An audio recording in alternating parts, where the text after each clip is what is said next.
ओम शांति। आज 5 मई 2024। आज अव्यक्तवाणी है। रिवाइज डेट 15 नवंबर 99। आज की अव्यक्तवाणी का टाइटल है बाप समान बनने का सहज पुरुषार्थ आज्ञाकारी बनो। बाप समान बनने का सहज पुरुषार्थ आज्ञाकारी बनो। आज बाप दादा अपनी होली हंस मंडली को देख रहे हैं। हर एक बच्चा होली हंस है। सदा मन में ज्ञान रत्नों का मनन करते रहते हैं। होली हंस का काम ही है व्यर्थ के कंकड़ छोड़ना और ज्ञान रत्नों का मनन करना। एक एक रत्न कितना अमूल्य है। हर एक बच्चा ज्ञान रत्नों की खान बन गए हैं। ज्ञान रत्नों के खजाने से सदा भरपूर रहते हैं। आज बाप दादा बच्चों में एक विशेष बात चेक कर रहे थे। वह क्या थी?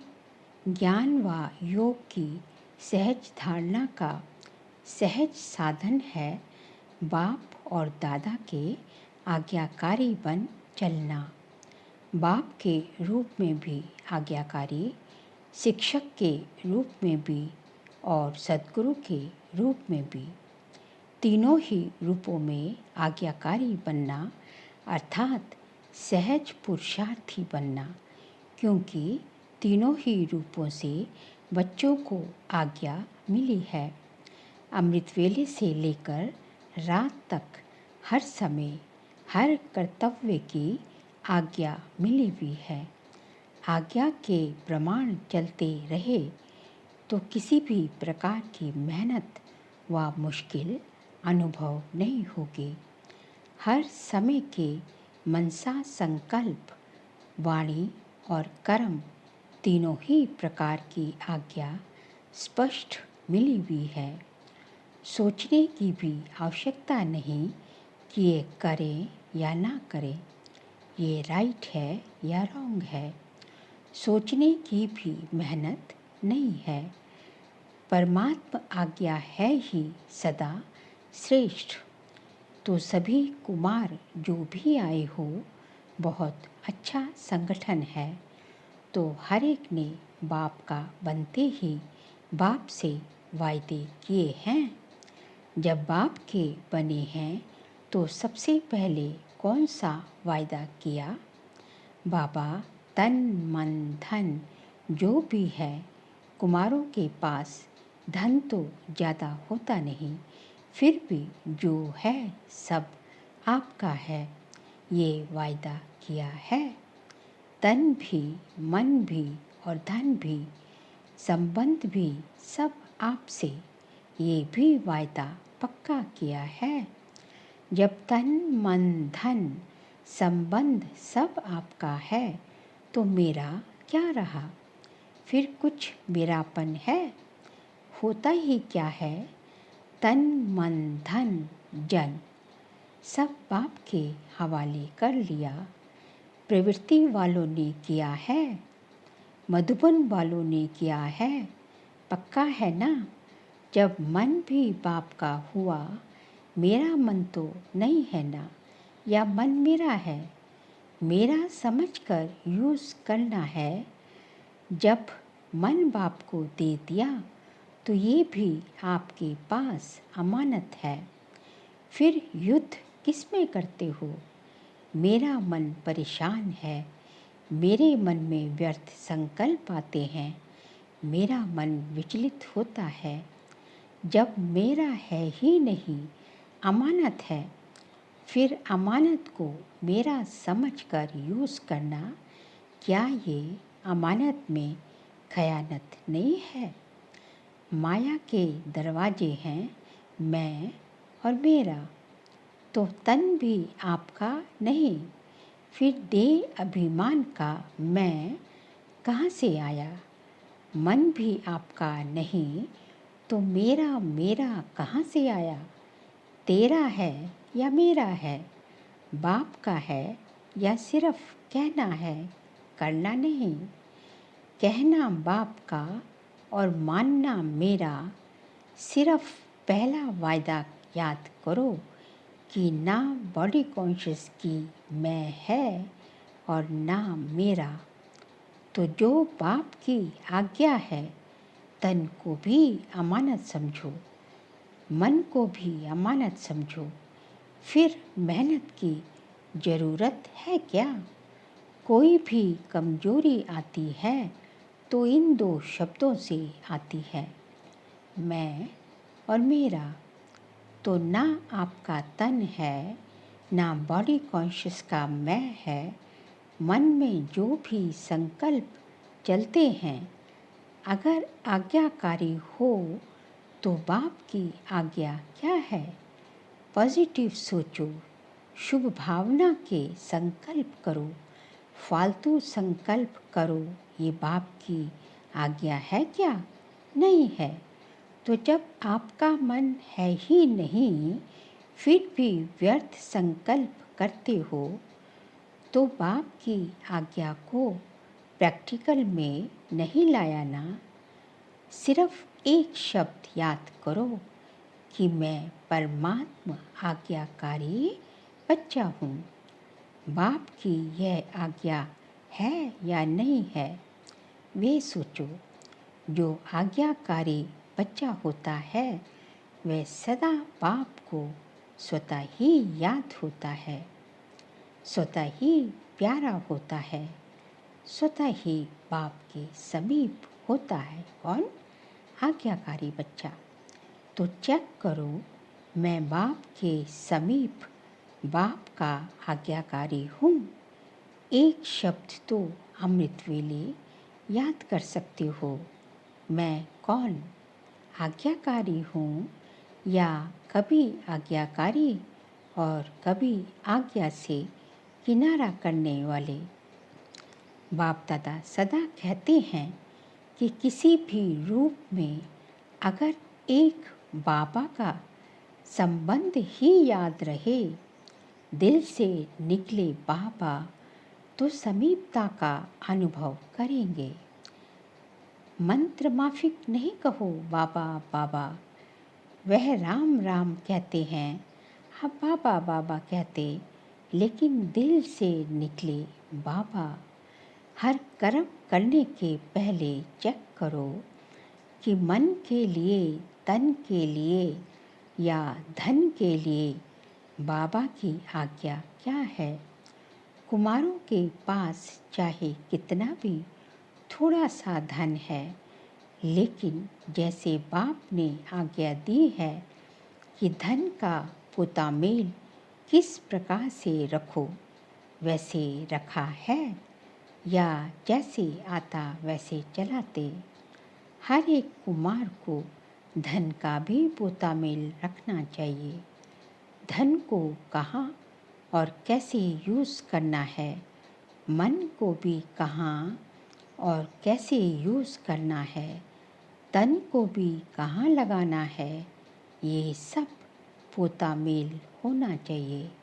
बाबा कहते हैं तन का, मन का, धन का कहाँ और कैसे लगाना है, ये सब बातों का पोता मेल होना चाहिए।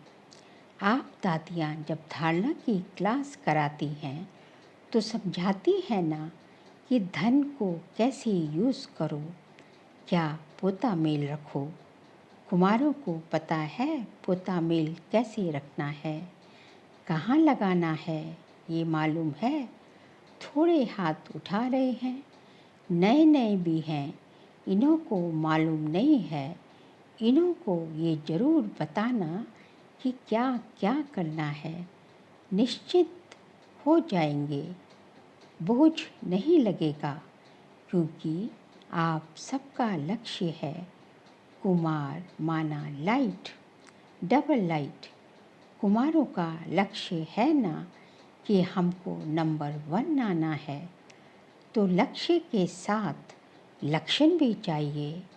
लक्ष्य बहुत ऊंचा हो और लक्षण नहीं हो तो लक्ष्य तक पहुंचना मुश्किल है। इसलिए जो बाप की आज्ञा है उसको सदा बुद्धि में रख, फिर कार्य में आओ। बाप दादा ने पहले भी समझाया है कि ब्राह्मण जीवन के मुख्य खजाने हैं समय, संकल्प और श्वास। आपके श्वास भी बहुत अमूल्य हैं। एक श्वास भी कॉमन नहीं हो, व्यर्थ नहीं हो। भक्ति में कहते हैं श्वासोश्वास अपने इष्ट को याद करो। श्वास भी व्यर्थ नहीं जाए। ज्ञान का खजाना, शक्तियों का खजाना ये तो है ही, लेकिन मुख्य ये तीनों खजाने संकल्प, समय और श्वास आज्ञा प्रमाण सफल होते हैं, व्यर्थ तो नहीं जाते। कौन कौन से?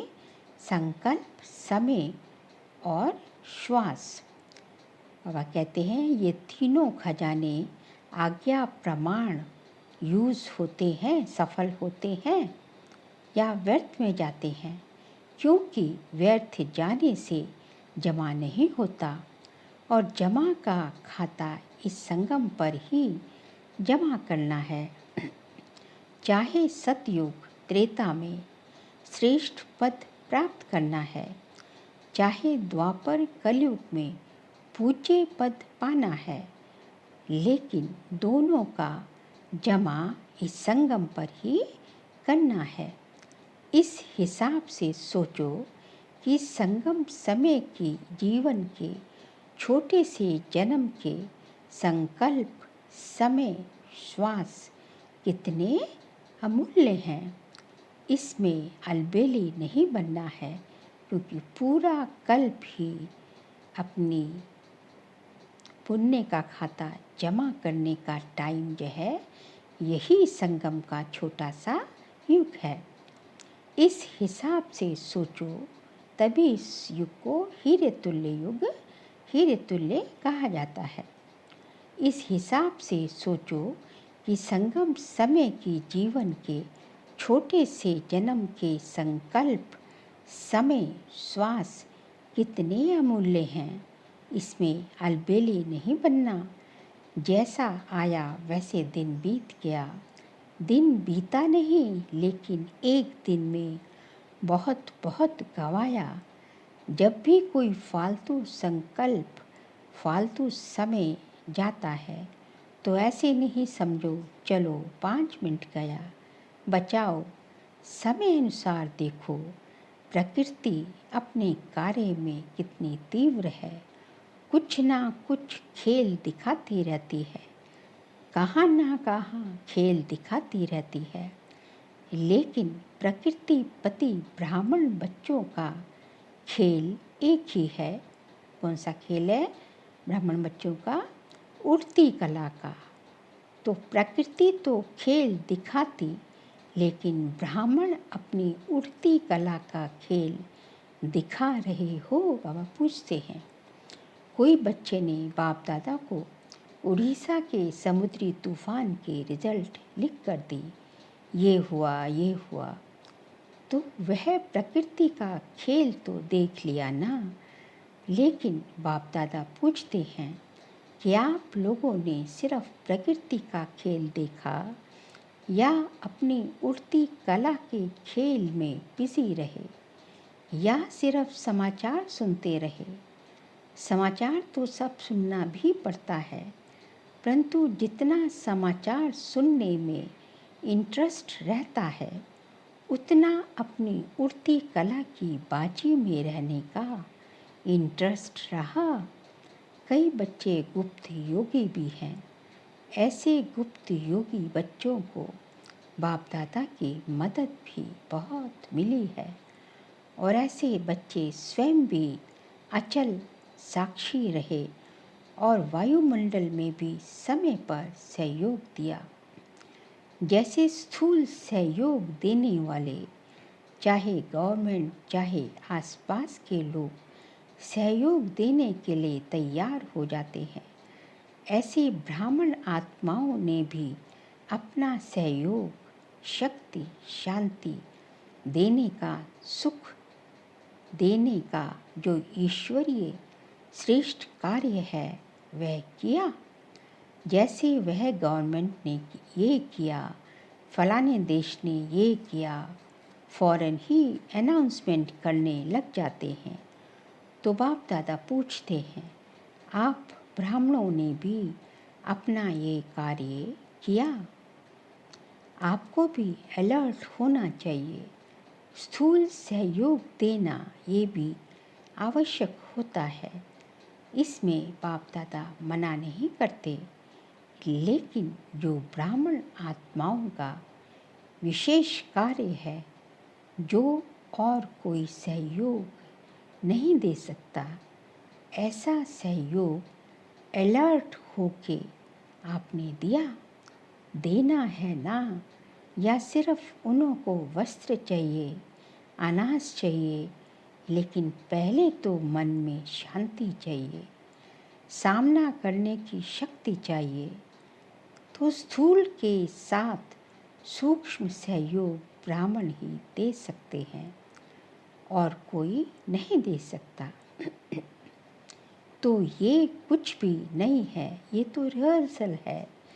रियल तो आने वाला है, उसकी रिहर्सल आपको भी बाप या समय करा रहा है।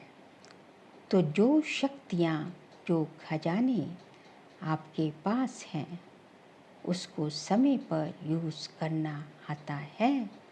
बाबा कहते हैं कि स्थूल के साथ सूक्ष्म सहयोग देना ये केवल ब्राह्मण आत्माएं ही कर सकती हैं, क्योंकि जो पीड़ित लोग हैं उनको वस्त्र चाहिए, कपड़ा चाहिए, खाना चाहिए, लेकिन उससे पहले क्या चाहिए?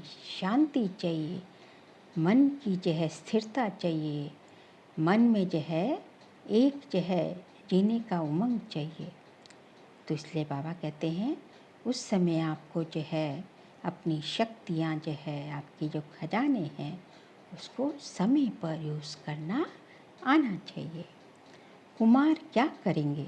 शक्तियाँ जमा है, शांति जमा है, यूज़ करना आता है, हाथ तो बहुत अच्छा उठाते हैं। अभी प्रैक्टिकल में दिखाना, साक्षी होकर देखना भी है, सुनना भी है और सहयोग देना भी है। आखिरी रियल जब पार्ट बजेगा, उसमें साक्षी और निर्भय होकर देखें भी और पार्ट भी बजाएं। कौन सा पार्ट? दाता के बच्चे दाता बन, जो आत्माओं को चाहिए वह देते रहें। तो मास्टर दाता है ना, स्टॉक जमा करो। जितना स्टॉक अपने पास होगा उतना ही दाता बन सकेंगे। अंत तक अपने लिए ही जमा करते रहेंगे तो दाता नहीं बन सकेंगे। अनेक जन्म जो श्रेष्ठ पद पाना है वह प्राप्त नहीं कर सकेंगे। इसलिए एक बात तो अपने पास स्टॉक जमा करो।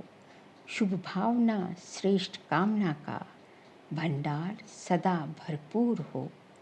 दूसरा, जो विशेष शक्तियाँ हैं, वह शक्तियाँ जिस समय जिसको जो चाहिए वह दे सको। अभी समय अनुसार सिर्फ अपने पुरुषार्थ में संकल्प और समय दो, साथ साथ दाता बन विश्व को भी सहयोग दो। बाबा कहते हैं कि जब ऐसा जो है समय आएगा, जो है जब सब जगह चारों ओर हाहाकार होगा, सब जो है शोर बहुत मचा रहे होंगे, सब जो है बुरी तरह जो है ग्रस्त होंगे, जो है उस भंवर से उनको आत्माओं को निकालने के लिए दो शक्तियों की आवश्यकता है। एक साक्षीपन और दूसरा निर्भय शक्ति। ये दो शक्तियाँ जो हैं, क्योंकि साक्षी होकर हमें सब कुछ देखना भी है और निर्भय होकर सबका सामना भी करना है।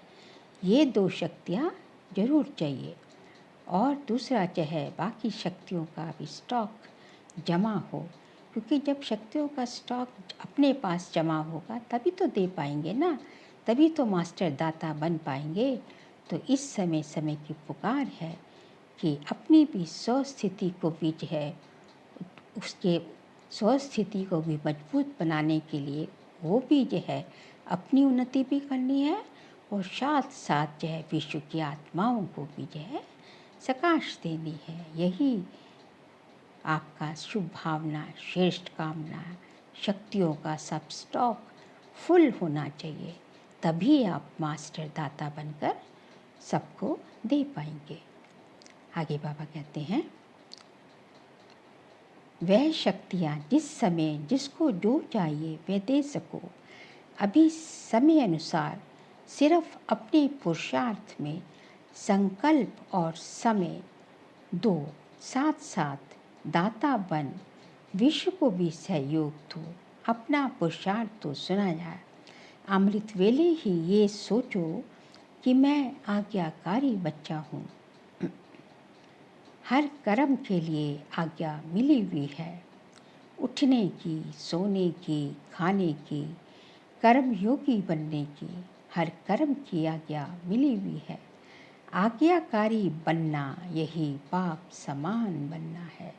आज बाबा ने कहा है कि आज्ञाकारी बनना, यदि आप आज्ञाकारी बन गए तो हर रूप में बाप के रूप में, बाप के आज्ञाकारी, फिर शिक्षक के आज्ञाकारी, फिर सतगुरु के आज्ञाकारी, तो यही आज्ञाकारी बनना, यही जो है बाप समान बनना है। बस श्रीमत पर चलना, ना मनमत ना परमत, एडिशन नहीं हो। कभी मनमत पर कभी परमत पर चलेंगे तो मेहनत करनी पड़ेगी, सहज नहीं होगा, क्योंकि मनमत परमत उड़ने नहीं देती। मनमत परमत बोझ वाली होती है और बोझ उड़ने नहीं देगा। श्रीमत जो है डबल लाइट बनाती है। श्रीमत पर चलना अर्थात सहज बाप समान बनना। श्रीमत पर चलने वाले को कोई भी परिस्थिति नीचे नहीं ले आ सकती। तो श्रीमत पर चलना, बाबा पूछते हैं, आता है, पूछ रहे हैं, अच्छा तो कुमार अभी क्या करेंगे? निमंत्रण मिला, स्पेशल खातिरी हुई, देखो कितने लाडले हो गए हो, तो अभी आगे क्या करेंगे? रिस्पॉन्ड देंगे या वहाँ गए तो वहाँ के, यहाँ आए तो यहाँ के? ऐसे तो नहीं है ना, यहाँ तो बहुत मज़े में हो, माया के वार से बचे हुए हो। कहाँ? मधुबन में। ऐसा कोई है जिसको यहाँ मधुबन में भी माया आई हो?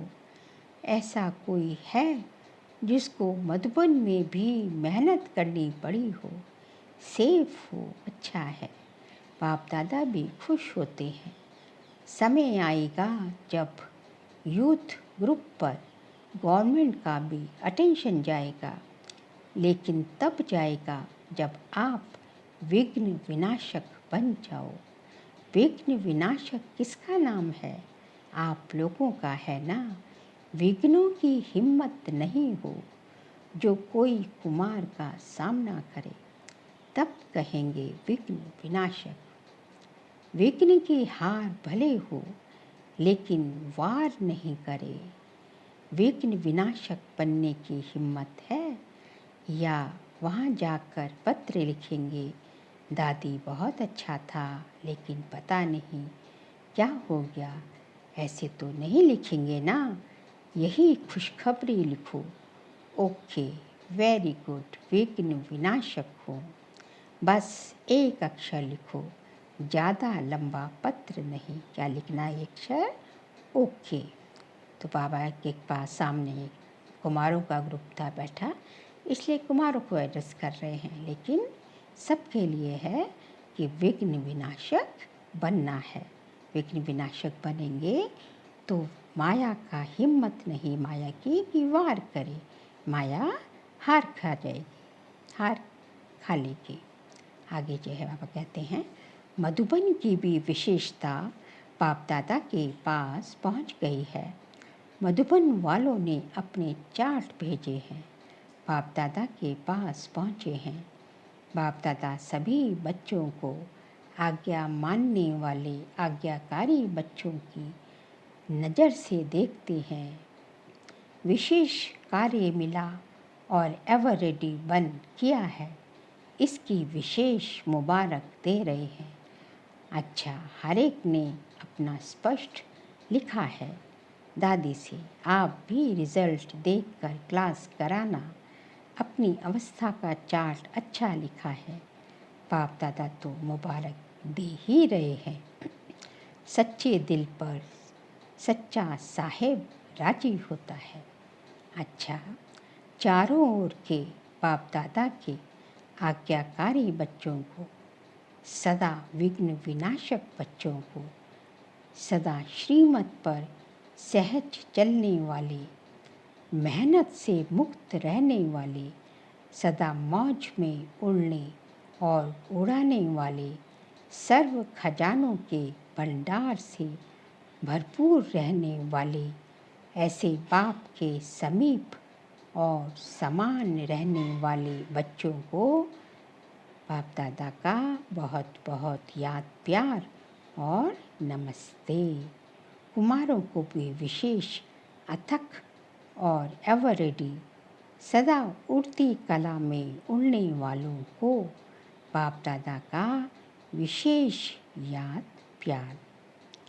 बाप दादा ने डायमंड हॉल में बैठे हुए सभी भाई बहनों को दृष्टि देने के लिए हॉल का चक्र लगाया। हम सभी बच्चों की बाप दादा को नमस्ते नमस्ते नमस्ते। बाप दादा का हर एक बच्चे से बहुत बहुत बहुत प्यार है। ऐसे नहीं समझे कि हमारे से बाप दादा का प्यार कम है। आप चाहे भूल भी जाओ, लेकिन बाप निरंतर हर बच्चे की माला जपते रहते हैं, क्योंकि बाप दादा को हर बच्चे की विशेषता सदा सामने रहती है। कोई भी बच्चा विशेष ना हो, ये हो ही नहीं सकता। हर बच्चे में कोई ना कोई विशेषता ज़रूर है, और सबसे बड़ी विशेषता तो यही है कि बाप को पहचान लिया, बाप के बन गए। हर बच्चा विशेष है। बाप कभी एक बच्चे को भी भूलता नहीं है। तो सभी अपने को विशेष आत्मा और विशेष कार्य के लिए निमित्त हैं, ऐसे समझकर आगे बढ़ते चलो। अच्छा, आज का बाबा का वरदान है, सदा रूहानी स्थिति में रहे, दूसरों की भी रूह को देखने वाले रूहानी रूहे गुलाब भव। सदा रूहानी स्थिति में स्थित रहे, दूसरों की भी रूह को देखने वाले रूहानी रूहे गुलाब भव। रूहे गुलाब अर्थात जिसमें सदा रूहानी खुशबू हो। रूहानी खुशबू वाले जहाँ भी देखेंगे, जिसको भी देखेंगे, तो रूह को ही देखेंगे, शरीर को नहीं। तो स्वयं भी सदा रूहानी स्थिति में रहो और दूसरों की भी रूह को देखो। जैसे बाप ऊंचे से ऊंचा है, ऐसे उसका बगीचा भी ऊंचे से ऊंचा है। हम सब उसके बगीचे के फूल हैं ना। जिस बगीचे का विशेष श्रृंगार रूहे गुलाब, आप बच्चे हो। हम सब कौन हैं? रूहे गुलाब। आपकी रूहानी खुशबू अनेक आत्माओं का कल्याण करने वाली है। स्लोगन है, मर्यादा तोड़कर किसी को सुख दिया तो वह भी दुख के खाते में जमा हो जाएगा। मर्यादा तोड़कर किसी को भी सुख दिया तो वह भी दुख के खाते में जमा हो जाएगा। हर काम यहाँ जो है मर्यादा करना होता है, क्योंकि हम जो है कौन है, मर्यादा पुरुषोत्तम है। तो जो है हर काम जो है सुख देना है तो वो भी मर्यादाओं के अंदर रह कर देना है। ये नहीं कि सुख देने के लिए अब मर्यादा तोड़कर सुख तो नहीं, तो जो है वो सुख जो है दुख से भी ज़्यादा बढ़ के है। तो मर्यादा में रहकर हमें हर कर्म करना है। तो जो है हमें जो है मर्यादा तोड़कर किसी को भी सुख नहीं देना, कोई कर्म नहीं करना, क्योंकि वह उससे भी हमारी कमाई कट हो जाएगी। अच्छा, ओम शांति।